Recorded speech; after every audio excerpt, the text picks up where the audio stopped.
प्यारे बच्चों, देखिए आज हम आपकी आकृति की पाठ्य पुस्तक में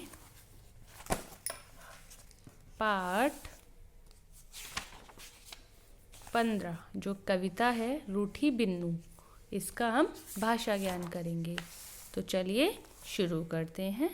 देखिए प्रश्न संख्या 6 है, शब्द समूह से जो अलग है उस पर सही का चिन्ह लगाओ।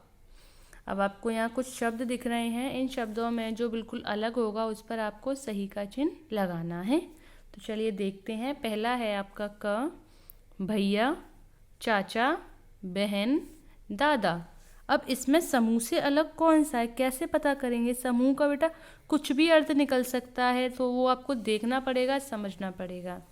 तो भैया, देखिए भैया आपका पुल्लिंग है, चाचा आपका पुल्लिंग है, दादा भी आपका पुल्लिंग है, लेकिन बहन स्त्रीलिंग है।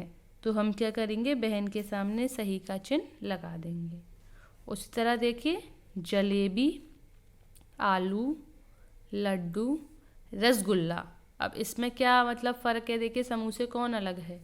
देखिए जलेबी भी मिठाई है, लड्डू भी मिठाई है और रसगुल्ला भी मिठाई है, लेकिन आलू एक सब्ज़ी है।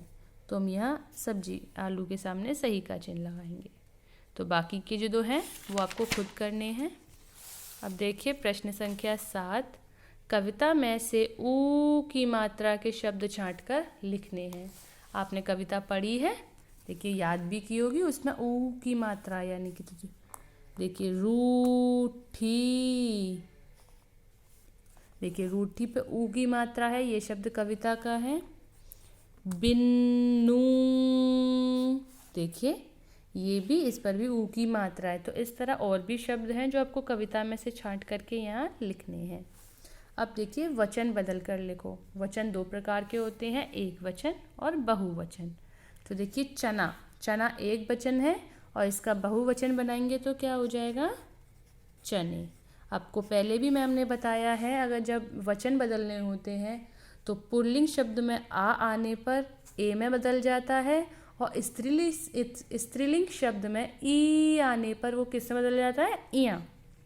देखिए चना, चना यहाँ पुल्लिंग है, तो आ जो है वो किस में बदल गया, ए में। अब यहाँ देखिए जलेबी, देखिए स्त्रीलिंग शब्द है जलेबी, जो आपका बी है वो किस में बदल जाएगा, इया में। कैसे, ज ले, देखिए जो ई की मात्रा थी वो ई में बदल गई और साथ में आ गया या, जलेबियाँ। ठीक है बेटा, इस तरह बाकी के जो वचन हैं, शब्द हैं, उनके वचन खुद बदलने हैं आपको। अब देखिए कविता में क्रिया शब्द रेखांकित करो और उनमें से किन्हीं 5 का वाक्य में प्रयोग करो। क्रिया शब्द क्या होता है, जिन शब्दों से हमें किसी भी काम के करने या होने का बोध होता है, उन शब्दों को हम क्रिया शब्द कहते हैं। कोई भी काम हो, हंसना, रोना, गाना, चलना, रूठना, घूमना, सब कुछ हमारे क्रिया शब्द है। तो जो आपको अब कविता में से छांटनी है। तो देखिए रूठी रूठी बिन्नू मेरी, रूठ गए हैं भैया। तो भैया ने कौन सी क्रिया की है, भैया ने रूठने की क्रिया की है। तो रूठना भी यहाँ एक क्रिया है, तो हमने यहाँ ले लिया रूठना। देखिए अब रूठना शब्द को लेकर एक वाक्य बनाना है जिसमें ये रूठना आए। तो भैया बिन्नू से रूठ गए हैं। देखिए रूठना शब्द आया ना। इसी तरह बाकी के और भी शब्द हैं उसमें जो आपको छांटने हैं, यहाँ लिखते हुए उनको लेकर के वाक्य बनाना है। अब देखिए गतिविधि कार्य, दिए गए चित्र को देखो और उसका वर्णन अपने शब्दों में करो। यहाँ आपको चित्र दिख रहा है जिसमें एक बच्ची है, घोड़े पर बैठी है, एक झूला है।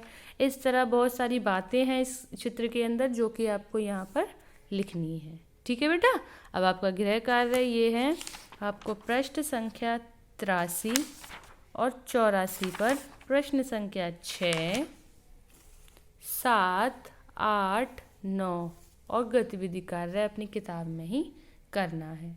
ठीक है बच्चों।